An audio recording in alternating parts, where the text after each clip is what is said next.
নমস্কাৰ। যদি কোনোবাই গুজৰিত ফুল ব্লাড মানে পিয়ৰ লাইন অসমৰ ক'ৰবাত বা ইয়াত হোৱা নহয়, ডাইৰেক্ট বাহিৰৰ পৰা অহা ৱেডাৰ মেচিং কোৱা মেল ফিমেল পোৱালি আপোনালোকক লাগিলে মোক কণ্টেক্ট কৰিব পাৰে। চাওক ধুনীয়া কোৱালিটি, ধুনীয়া লেন্থ, বডি একদম গোটা, ঠিক আছে। দুইটা মেল্ট আছে আৰু ফিমেলো আছে।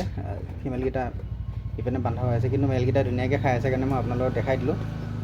মেল দুটা আছে, ফিমেল দুজনী আছে, তেনেকুৱা সেম কালাৰ কম্বিনেশ্যন সেম।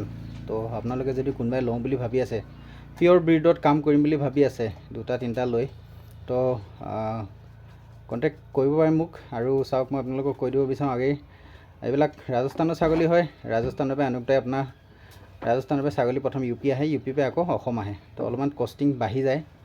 কিবা কৰ্চ ছাগলী দামৰ নিচিনা আপোনালোকে নাভাবিব। সেইকাৰণে আগেই এই কথাটো কৈছোঁ আৰু পিছতকৈ যাতে আপোনালোকে নকয় ললিতে দামটো খুব বেছি ক'লে বুলি। কাৰণ ৰাজস্থানৰ পৰা এখন ট্ৰেইনত আহে ইউ পিলৈ, আকৌ ইউ পি পৰা এখন ট্ৰেইনত আহে আমাৰ অসমলৈ, তো কষ্টিংটো অলপমান বেছি হৈ যায়। ইয়াৰ পিছতো দীঘল ভিডিঅ' এটা বনাই দিম এইটো বিষয়ে। কিন্তু এতিয়া কোনোবাই যদি মানে এনেকুৱা ছাগলী ল'ম বুলি ভাবি আছে, ভাল কোৱালিটি ছাগলী দিয়ে এইবিলাকত, আপোনালোকৰ 2 বছৰৰ ভিতৰত এইবিলাক 100 কেজি প্লাছ হৈ যাব, ঠিক আছে। আৰু এইবিলাকত 7 মাহৰ মানুহ পোৱালি হয়। আপোনালোকে কণ্টেক্ট কৰিব পাৰে। 27-28 কেজিমানকৈ ৱেট আছে, বডি ৱেট বেছি নাই, 27-28 কেজি। এইপিনে এইটো 25 কেজিমান হ'ব, সেইটো 27-28 কেজিমান ৱেট আছে। তো লাগিলে মোক কণ্টেক্ট কৰিব পাৰে। অল অভাৰ অসম ডেলিভাৰী আছে। ধন্যবাদ।